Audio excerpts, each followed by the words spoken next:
गणपतिवे नमो नमः। ओम गं गणपतिवे नमो नमः। ओम गं गणपतिवे नमो नमः। ओम नमः शिवाय। ओम नमः शिवाय। ओम नमः शिवाय। या देवी सर्वभूतेषु मातृरूपेण संस्थिता नमस्तस्यै नमस्तस्यै नमस्तस्यै नमो नमः। या देवी सर्वभूतेषु बुद्धिरूपेण संस्थिता नमस्तस्यै नमस्तस्यै नमस्तस्यै नमो नमः। या देवी सर्वभूतेषु श्रद्धारूपेण संस्थिता नमस्तस्यै नमस्तस्यै नमस्तस्यै नमो नमः। सदाशिवसमारम्भां शङ्कराचार्यमध्यमाम् अस्मदाचार्यपर्यन्तां వందే గురు పరంపరాం. నాకు జన్మనిచ్చిన నా తల్లిదండ్రులకి, నా ఇష్టదైవమైన లలితమ్మకి, నా సద్గురువుకి పాదాభివందనములు. నాకు అమ్మవారి వైభవం చాటి చెప్పిన శ్రీ సామవేదం షణ్ముఖ శర్మ గారికి, చాగంటి గారికి, జిఎల్ఎన్ శాస్త్రి గారికి సాష్టాంగ నమస్సుమాంజలి. మహేశ్వర మహాకల్ప మహాతాండవ సాక్షిని. అబ్బా ఏం పేరబ్బా!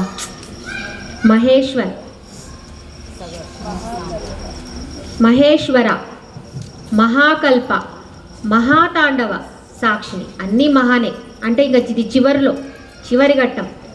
మహేశ్వర మహాకల్ప అంటే మహేశ్వరుడు మహాకల్పం అంతం వచ్చినప్పుడు మహాతాండవం చేస్తూ ఉంటే అప్పుడు సాక్షిగా ఉండేది అమ్మ ఒక్కతే.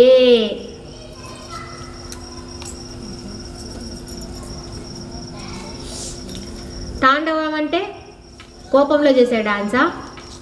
ఆయన ఆనంద స్వరూపుడు. తాండవం ఎప్పుడైతే శివుడు చేస్తాడో నృత్యం అది తాండవం.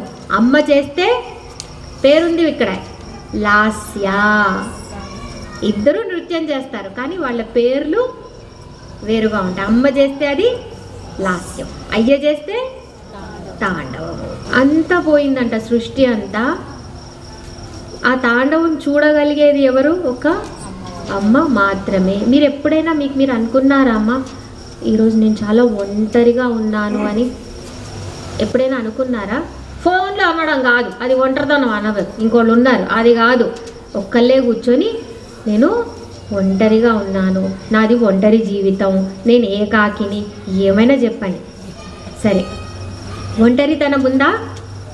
ఒంటరితనం, నేను ఒంటరిగా ఉన్నాను. మీరు అనుకున్నారా? మరి ఒంటరి ఎవరు? నేను ఒంటరిగా ఉన్నాను అనేది ఎవరు? అర్థమవుతోందా? కొంచెం బుర్ర పెట్టండి, బుద్ధి తీసుకురండి. అందరు కాన్సన్ట్రేట్. అర్థమవుతోందా? ఏమవుతుంది అంటే ఒంటరిగా ఉన్నాను, శవం అయినప్పుడు అదేముండదు. మీరందరూ ఉన్నారు కాబట్టి ఖచ్చితంగా నేను ఒంటరిగా ఉన్నాను. ఆ ఒంటరిగా ఉన్నా అని కూడా ఎవరికి తెలుస్తుంది? మనసు పక్కన పెట్టండి, ఊరికే మనసు కాదు. ఒంటరిగా ఉన్నా అని తెలుస్తుంది. అది చెప్పేది ఎవరు? ఎవరో ఒకళ్ళు చెప్తున్నారు. మరి ఎవరు వింటున్నారు దాన్ని? మీరే వింటున్నారు. అంటే మీరు ఎలా అయ్యారు ఒంటరిగా? అర్థమవుతోందా? అర్థమైందా లేదా?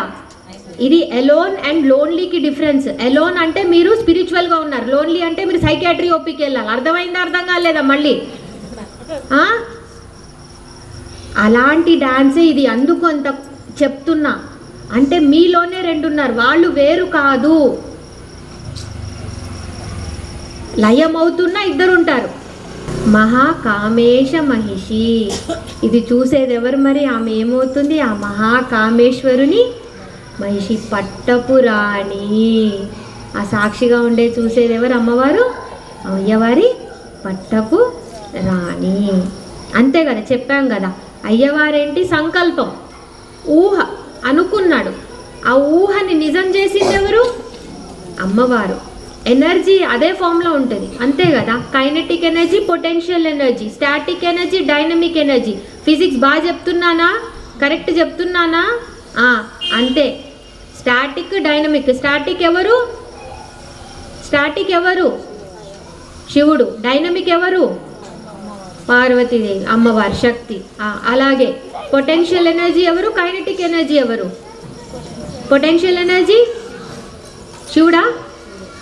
కైనెటిక్ ఎనర్జీ నేను సైన్స్ కూడా చెప్పాను చెప్పలేదా? నాకు 100 మార్క్స్ వేస్తారా ఇయ్యరా? అయితే అంటే మీరు ఏదైతే మనం చెప్తున్నామో అక్కడే ఉండే ఎనర్జీ అంటే కాన్సన్ట్రేటెడ్, ఏం కదలకుండా ఉన్న ఎనర్జీ శివుడైతే అది ఎప్పుడైతే వ్యక్తీకరించబడుతుందో అది శక్తి.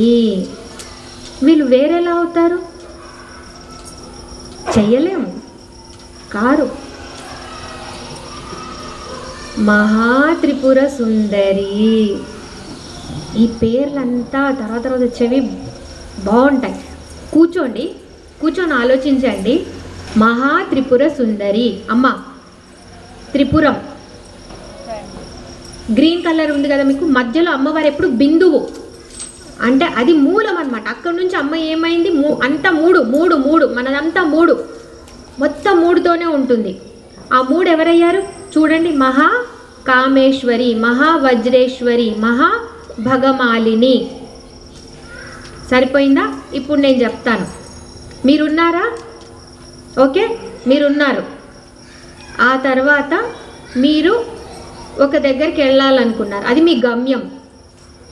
అందరు పాయింట్ వేసుకోండి. ఓకే, మీరున్నారు, మీరు ఒక దగ్గరికి వెళ్ళాలనుకున్నారు. వెళ్ళడానికి ఏం చేయాలి? మీరున్నారు, ఒక దగ్గరికి వెళ్ళాలనుకున్నారు, గమ్యం. దానికి ఏం చేయాలి? ప్రయాణం చేయాలి. సరేనా? ప్రయాణం ఏమవుతుంది? ఇక్కడ నుంచి ఇక్కడ కలిపేదే కదా ప్రయాణం. కానీ నేను లైన్ని ఇక్కడ వేయకుండా ఆ డాట్ని తీసుకెళ్ళి ఇక్కడ పెడతా. అర్థమైందా? పెన్ ఉందా? ఇది మీరు, సరేనా? ఇది మీరు. మీరు ఇక్కడికి వెళ్ళాలనుకున్నారు, ఇదేమైంది? గమ్యం అయింది. ఆ గమ్యం వెళ్ళాలి, ఏం చేయాలి? ఇక్కడ చేరాలంటే ప్రయాణం చేయాలి, మార్గం. అది కూడా డాట్ ఇక్కడే కదా, ఇలాగే కదా నడవాలి కదా, ఈ డాట్ కదా. నేను ఇప్పుడు దీన్ని ఇక్కడ కాకుండా ఇక్కడ పెడుతున్నా, ఇక్కడే ఉండాల్సిన దాన్ని తీసుకెళ్ళి పైన పెడుతున్నా. పెట్టానా? ఇప్పుడు దీన్ని కలపండి. ఏమైంది? అయ్యిందా? త్రిపురం అయ్యిందా? లోకమంతా ఇదే. అర్థమైందా? ఇప్పుడు ఇంకోటి చెప్తా. ఆరెంజ్, నేనున్నాను, సరే? నేనున్నాను, ఆరెంజ్ ఉంది, ఇద్దరున్నారా? ఇప్పుడు ఈ ఆరెంజ్ని నేను తినాలనుకుంటున్నాను. ఒకటి తెలుసుకునేవాడు, ఇంకొకటి తెలియబడేది, ఇంకొకటి తెలుసుకొనుట, ఆ ప్రాసెస్. సరేనా? ఇప్పుడు నేనున్నాను, ఆరెంజ్ ఉంది. ఈ ఆరెంజ్ ఇప్పుడు నా నోట్లోకి రావాలంటే నేనేం చేయాలి? తినాలి. అంటే ఒక ప్రాసెస్ చేస్తున్నానా, ఒక పని చేస్తున్నానా? ఆ పని ఏంటి? తెలుసుకొనుట. ఇప్పుడు ఈ ఆరెంజ్ ఏమైంది? నా నోట్లోకి అయింది, ఇప్పుడు పొట్టలోకి వెళ్ళింది. ఇప్పుడు ఆరెంజ్ చూపించండి. లేదు అంటే ఏమైంది? ఇది ఇప్పుడు అదే మీరయ్యారా లేదా? అంటే ఎప్పుడైతే ఈ మూడు కలిసిపోతాయో అదే త్రిపుర సుందరి.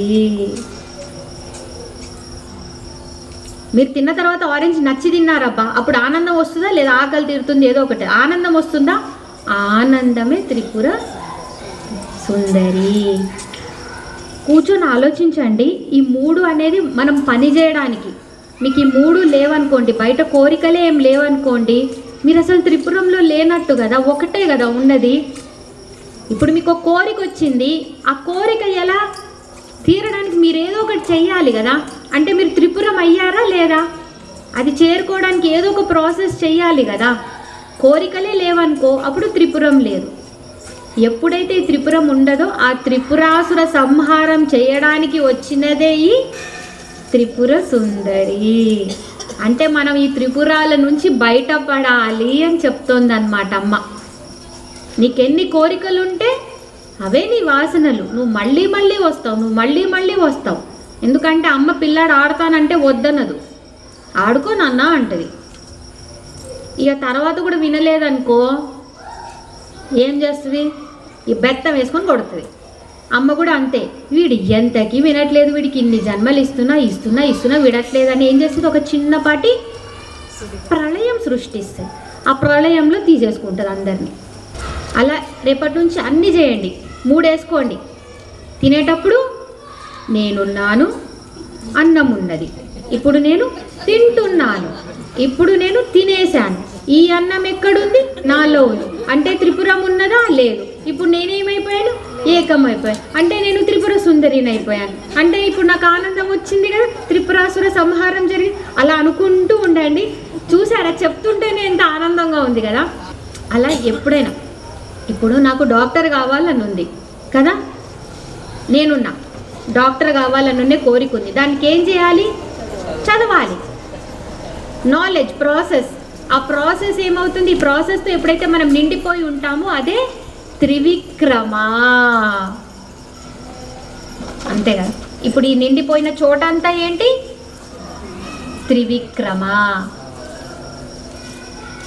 బాగుంది కదా. ఇక్కడ నుంచి ఇవన్నీ వచ్చాయన్నమాట. తర్వాత ఎంత మంచి పేర్లు. చతుషష్ఠోపచారాఢ్య. చతుషష్ఠ అంటే ఎంత? షష్ఠి అంటే ఎంత? 6. చతు 4, 64. చతుషష్ఠ. ఉపచారాఢ్య. ఇక్కడ కలిపేస్తున్నాం. ఉపచార ఆఢ్య. ఉపచారాఢ్య. ఆఢ్య అంటే దగ్గరకు వస్తుంది. ఉపచారం. ఉపచారం అంటే ఏంటి? ఉప అంటే ఉపాధ్యాయుడు అంటారు కదా. ఉపాధ్యాయుడు అంటే ఏంటి? ఉప అంటే ఎప్పుడు దగ్గరగా కూర్చోవడం. ఉపాధ్యాయుడు. ఉపమానాలు చెప్తాం కదా, అంటే దగ్గరగా రిలేటెడ్గా ఉండేది, దగ్గరగా కూర్చునేది. చారం అంటే ఏంటి? చరాచర జగన్నాథ అని పేరు విన్నారా ఎప్పుడైనా? చరాచర జగన్నాథ అంటే చరం అంటే కదిలేవాళ్ళు, అంటే ఏదైతే దగ్గరికి తీసుకెళ్తుందో అలా దగ్గరికి తీసుకెళ్లేవే ఇవి ఉపచారాలు అన్నమాట. అమ్మ దగ్గరికి ఏంటవి? 64 ఉంటాయంట. 64 రకాలంట. మీరంతా పంచోపచారాలు చేస్తారు కదా రోజు. మీరు ఇంట్లో చేసుకునేవన్నీ పంచోపచారాలు. గంధము, పుష్పము, ధూపదీప నైవేద్యం అన్నీ అర్పించుకుంటారు కదా, అది పంచోపచారం. షోడశోపచారం ఐడియా ఉందా? గురు పూజ ఉన్నవాళ్ళు, కొంచెం గురుపదేశం ఉన్నవాళ్ళు చేస్తారు షోడశోపచారం. వాళ్ళకు ఉంటుంది షోడశోపచారం. ఆవాహనం. ఫస్ట్ ఆవాహనం. అమ్మవారిని, దైవాన్ని మీరు ఎవరైనా చేస్తున్నారో వాళ్ళని పిలుస్తారు, లేకపోతే ధ్యానమైనా అనవచ్చు. ఆ తర్వాత ఏమేస్తారు? వచ్చిన వాళ్ళకి ఆసనం. ఆ తర్వాత పాద్యం. పాద్యం అంటే ఏంటి? పాదములు కడుక్కోవడానికి నీళ్ళు ఇస్తాం. అర్ఘ్యం. అర్ఘ్యం అంటే ఏంటి? చేతులు కడుక్కోవడానికి, మొహం కడుక్కోవడానికి నీళ్లు సమర్పిస్తాం. ఆ తర్వాత ఆచమనీయం. ఆచమనీయం అంటే దేవుడికి నీళ్ళు ఇస్తాం తాగడానికి. అందులో ఏంటంటే మనం ఆల్రెడీ స్నానం చేసి ఇవన్నీ చేస్తాం కదా, మళ్ళీ ఎందుకు చేయడం అంటే ఇక్కడ కూర్చున్నాక కూడా మన శరీరము, మన మనస్సు, బుద్ధి ఇవన్నీ కూడా మళ్ళీ చిత్తశుద్ధితో కూర్చోవాలి అని చెప్పి. ఆ తర్వాత ఏం చేయిస్తాం? శుద్ధోదక స్నానం. ఆ తర్వాత స్నానం చేయించాక వస్త్రం. ఆ తర్వాత యజ్ఞోపవీతం ఉంటే యజ్ఞోపవీతం, లేకపోతే గంధం, చందనం. ఆ తర్వాత ఆభరణాలు, పుష్పము, ధూపదీపము, నైవేద్యము, తాంబూలము, ఆరతి, నీరాజనం. 16 ఉంటాయి. అక్కడ వేసాను, కనిపిస్తుందా? సూర్యుడు కనిపిస్తున్నాడు అందరికీ. రాత్రిపూట అయినా తప్పుగా అనుకోకండి అని సూర్యుడు వచ్చాడు. బోర్డు మీద చూడండి అందరూ. సూర్యుడు ఉన్నాడా? కనిపించట్లేదా మేడం? రేసేసాను మేడం, అందుకే కిరణాలు వేసాను, సూర్యకిరణాలు. కనిపిస్తున్నాడా సూర్యుడు? సూర్యుడు చుట్టూ ఎవరు తిరుగుతారమ్మా? భూమి. భూమి చుట్టూ ఎవరు తిరుగుతారు? చంద్రుడు. నేనేమన్నాను? చతుషష్ఠోపచారాఢ్య అన్నానా? ఉపచారం అంటే ఎవరో కదులుతున్నారు, ఎవరో చేస్తున్నారు కదా. ఇప్పుడు చూడండి, సూర్యుడు ఉన్నాడా? సూర్యుడిని ఏమనుకుందాం? ఆత్మ అనుకుందామా? ఆత్మ అనుకుందాం కదా, ఆత్మనే. ఆత్మ. భూమి ఏదైతే ఉందో మీ దేహం, ఎందుకంటే మీరు భూమితోనే చేయబడ్డారు చెప్పాను కదా. లాస్ట్లో మీరు ఏమవుతారు? బూడిద అవుతారు. ఆ బూడిద ఎందులో కలుస్తుంది? భూమిలోనే కలుస్తుంది. చంద్రుడు ఎవరు? దేనికి అధిపతి? టింగ్ టింగ్. మనసు. వెరీ గుడ్ అబ్బా. చంద్రుడు ఉన్నాడా? చంద్రుడు ఉన్నాడు. ఇప్పుడు చంద్రుడు కూడా కొంచెం సూర్యుడు చుట్టూ తిరుగుతున్నాడా? మీకు 4 ఉంటాయా? ఉదయం అవుతాయా? సూర్యోదయం అవుతుందా? మిట్ట మధ్యాహ్నం వస్తుందా? సూర్యోదయం పాయింట్ వేసుకోండి. మిట్ట మధ్యాహ్నం సూర్యాస్తమం. ఆ తర్వాత అర్ధరాత్రి. ఇక్కడ ఒక పాయింట్, ఇక్కడొకటి, ఇక్కడొకటి కలపండి, సర్కిల్ చేయండి. దీన్ని 4గా డివైడ్ చేయండి. 4 వచ్చాయా? ఇప్పుడు వచ్చాయి. ఇప్పుడు ఏం చేయాలో చెప్తా. తర్వాత చంద్రకళలు ఎన్ని? 16 అంటే మనం 16 రకాలుగా బిహేవ్ చేస్తామనుకోండి. 16 ఇక్కడ ఆల్రెడీ ఎన్నిట్లో డివైడ్ చేసాం? 4. 4 ఇంటూ 16 64. అంటే 64 రకాలుగా చంద్రుడు సూర్యుడికి దగ్గరగా వస్తున్నాడు. అంటే మన ఆత్మని మనం చేరుకోవడానికి మనసు నుంచి 64 విధాలుగా వెళ్ళొచ్చు. అదే 64 కళలు. అదే అందుకే కొంతమంది ఏం చేస్తారు? పెయింటింగ్ వేస్తారు, కొంతమంది ఏం చేస్తారు? డ్యాన్స్ వేస్తారు, కొంతమంది పాట పాడతారు, కొంతమంది డిఫరెంట్ కళలు. ఏ కళతో అయినా మీరు అమ్మవారిని పట్టుకోవచ్చు. అసలు భారతీయలో కళలు అవన్నీ విని నేను అనుకున్నా బాగా డ్రెస్ అయిపోతే అట్లా డ్రెస్సు అవ్వడం అవన్నీ, కానీ అన్ని కళలే తెలుసా అవన్నీ కూడా. అసలు గోర్లకి పెయింట్ వేసుకోవడం కూడా కళ అంట. నేనేమో ఈ కాలంలో వచ్చిందేమో అనుకున్నా, నిజం చెప్తున్నాను. అది అప్పటి నుంచే ఉందంట. అంటే అప్పుడు న్యాచురల్ ఫ్రాగ్రెన్స్ వాడేవాళ్ళు, హైబిస్కస్ని తీసి పూసేవాళ్ళు. ఇప్పుడు కెమికల్ వచ్చింది, అప్పుడు న్యాచురల్గా. అసలు వస్త్రాలంకరణ, కిరీటం అలంకరణ, అసలు మనకే పూలమాలతో అలంకరించుకోవాలంటే ఎలా అలంకరించుకోవాలి, భవన నిర్మాణం చేస్తే వజ్ర వైడూర్యాలతో ఎలా అలంకరణ చేయాలి, ఇవన్నీ అమ్మవారిని చేరే మార్గాలంట. నాకు నిజంగా తెలీదు. ఇన్ని మార్గాలతో వెళ్ళొచ్చా? ఇన్ని ఇచ్చిందే, ఒక్కటైనా పట్టుకున్నావా? ఏం పట్టుకున్నావు? స్విగ్గీ జొమాటోని పట్టుకున్నాం. అందరి చేతుల్లో బో అండ్ ఆరో అంటే ధనుస్సు ఇంకా బాణాలు పట్టుకోండి. అందరు పట్టుకోవాలి, ఊహించుకోవాలి. మానస పూజ సరేనా?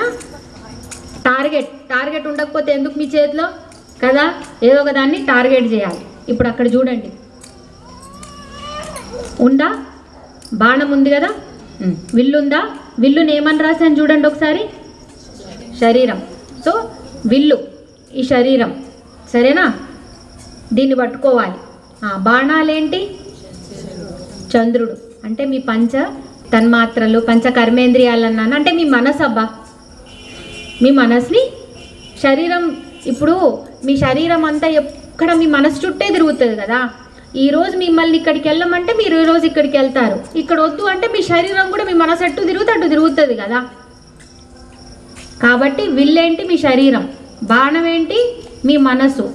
ఇప్పుడు ఈ మనసుని కరెక్ట్గా టార్గెట్ చేస్తే అది వెళ్ళి దేన్ని తగలాలి? ఆత్మని, సూర్యుడిని తగలాలి. అంటే ఫస్ట్ వీటన్నిటికంటే బెస్ట్ ఏంటంటే మీ దగ్గర విల్లు ఆల్రెడీ ఉంది, కానీ బాణమే కొంచెం జిగ్జాగ్గా వెళ్తోంది. దాన్ని అందరు తీసుకొచ్చి ఏం చేయాలి? ఒక దగ్గర పెట్టాను. అందుకే చూడండి అమ్మా, నేను ఒక బాణం వేయలేదు, పంచబాణాలు వేసాను. నాకు బాగా నాలెడ్జ్ ఉంది, మీరు చూడండి. మళ్ళీ నేను ఒకటే వేసానని మేడం అయితే నేను ఒక్క తినడమే ఆపేస్తాను, బాగా కంట్రోల్ చేస్తాను అంటారేమో కదా. మీరు నిష్ణాతులు, అందుకే నేను 5 వేసా. మీ 5 సెన్స్ ఆర్గన్స్ ఏవైతే ఉన్నాయో మీ బాడీ నుంచి, వాటి మనసు నుంచే పనిచేస్తుంది. కాబట్టి దాన్ని కంట్రోల్ పెట్టి ఈ శరీరాన్ని మనస్సుతో పాటు కలిపి దేని మీద పెట్టాలి? మీదంతా టార్గెట్ ఏమై ఉండాలి? మీ ఆత్మ మీద అయి ఉండాలి. చతుషష్ఠి కళామై చెప్పేశాను. 64 కళలతో అమ్మవారిని దగ్గర కావచ్చు అని. 64 కళల రూపంలో ఉంది అని. మహాచతుషష్ఠి కోటి యోగిని గణ సేవిత. మనకి ఎంతమంది సేవకులు అక్కడ చూడండి. మహాచతుషష్ఠి కోటి యోగిని గణ సేవిత. ఇప్పుడు అందరు శ్రీచక్రంకి రండి. మీ దగ్గర ఉన్న పేపర్స్ తీయండి మా, లేకపోతే అర్థం కాదు. పేపర్స్ తీయండి. పేపర్స్లో మీకు లాస్ట్లో ఉన్న మార్జిన్స్ చూడండి, అవే భూపురం అంటారు. దాన్ని భూపురం అంటారు. 3 ఉన్నాయి. ఒకటి బ్రౌన్ కలర్లో ఉంది, రెడ్ కలర్లో ఉంది. 3 లైన్లు ఉన్నాయా? గీతలు, 3 గీతలు ఉన్నాయా? దాన్ని భూపురం అంటారు. ఆ మూడిట్లో, ఆవరణల్లో మూడిట్లో మధ్యలో ఉండేది అష్టమాతృకలు. అవి ఎక్కడెక్కడ ఉంటాయో కూడా నేను గ్రీన్ దాంతో రాసి పెట్టాను. 1 2 3 4 అని. కింద నుంచి చూసుకోండి. 1 కింద ఉంటుంది, 2 కొంచెం ఇటు వెళ్తుంది, 3 అటు చూసుకోండి. అక్కడక్కడ ఇప్పుడు 1 దగ్గర అందరూ మీ దగ్గర ఉన్న వాళ్ళు 1 దగ్గర చేయి పెట్టండి. అక్కడున్న అమ్మవారు మాతృక, ఏ అష్టమాతృకల్లో ఎవరో అక్కడ ఉన్నది బ్రాహ్మి. 2వ దగ్గర ఉన్నది మహేశ్వరి. మీకు ఎలా పడితే అట్లా కాదు, వాళ్ళు అక్కడే నిల్చుని ఉంటాయి. ఇది ఖడ్గమాలలో వస్తుంది కాబట్టి బ్రాహ్మి. 2వ దగ్గర ఉండేది మాహేశ్వరి. మూడో దగ్గర ఉండేది కౌమారి, దొరికిందా మూడోది? కౌమారి. నాలుగోది వైష్ణవి. ఐదో దగ్గర ఉన్నది వారాహి, మహేంద్రి, చాముండి, మహాలక్ష్మి. వచ్చారా? వీళ్ళు అష్టమాతృకలు. వీళ్ళు మధ్యలో ఉంటారు, 8 మంది ఉంటారు వీళ్ళు. మొదటి ఆవరణలో ఉండేది 10 మంది సిద్ధులు, తర్వాత ఆవరణలో ఉండేది ముద్రా దేవతలు. ఇవి నేను తర్వాత చెప్తా. ఇప్పుడు నేనేం చూపించకుండా అష్టమాతృకలు అన్నాను అనుకోండి, ఉంటుంది. కాబట్టి పేపర్ ఇస్తే ఉంది కొంచెం దిగుతారు, కనీసం కొన్ని పేర్లైనా వస్తుంది, మీకు ఎలా ఉందో తెలుస్తుంది, ఎంత బాగా అమ్మ దాన్ని తీసుకొచ్చింది ఆ సృష్టిని అర్థమవుతుంది, ఆ శ్రీచక్రం ఎలా ఉంటుందో అర్థమవుతుంది. దానికోసం పేపర్లు ఇచ్చాను. ఇప్పుడు అందరూ చెప్పండి. బ్రాహ్మి, మాహేశ్వరి, కౌమారి, వైష్ణవి, వారాహి, మహేంద్రి, చాముండి, మహాలక్ష్మి. వీళ్ళకే అష్టభైరవులు వీళ్ళ శక్తులే, అష్టభైరవుల శక్తులే వీళ్ళన్నమాట. సరేనా? ఇప్పుడు ఒక్కొక్క శక్తి కంట 8 మంది మళ్ళీ వాళ్ళ అంశాలు ఉంటారు. ఒక్కొక్క శక్తికి 8 మంది. మొత్తం ఎంతమంది? మొత్తం 8 కదా. 8 మందికి ఒక్కొక్కళ్ళ చొప్పున 8. అయితే టోటల్ ఎంత? 64 అయ్యారా? ఆగండి, 64 దగ్గర నేను ఆగలేదు. ఆ తర్వాత ఏం చెప్పా? చతుషష్ఠి కోటి అన్న. కోటి నంబర్ రావాలి కదా. ఆగండి, ఇప్పుడు 64 ఉన్నారా? ఈ 64లో ఒక్కొక్కళ్ళకంట ఒక్కొక్క కోటి మళ్ళీ శక్తులు ఉంటారంట. మొత్తం ఇప్పుడు ఎంత అయ్యాయి? 64 కోట్లు అయ్యారా? 64 కోట్లు నేను ఎక్కడ మాట్లాడాను? ఇంకా నేను నవావరణలో మొదటి ఆవరణ గురించే చెప్పా. శ్రీచక్రంలో ఎన్ని ఆవరణలు ఉంటాయి? 9. మీకు ఎన్ని రంధ్రాలు? 9. ఎన్ని రసాలు? 9. గ్రహాలెన్ని? 9. ఆవరణాలెన్ని? 9. ఒక్కొక్క ఆవరణానికి 64 కోట్లు. ఇప్పుడు వేసుకోండి. 9 × 64 కోట్లు. నేనే చెప్తాలే, కష్టమైన మ్యాథ్స్ కదా. అసలు పిల్లలు బాగా పర్ఫెక్ట్ అయిపోయారు. ఇంత బాగా ఎగ్జామ్కి ప్రిపేర్ చేస్తారనుకో. క్యాలిక్యులేటర్ అయితే కాదు కదా మేడం.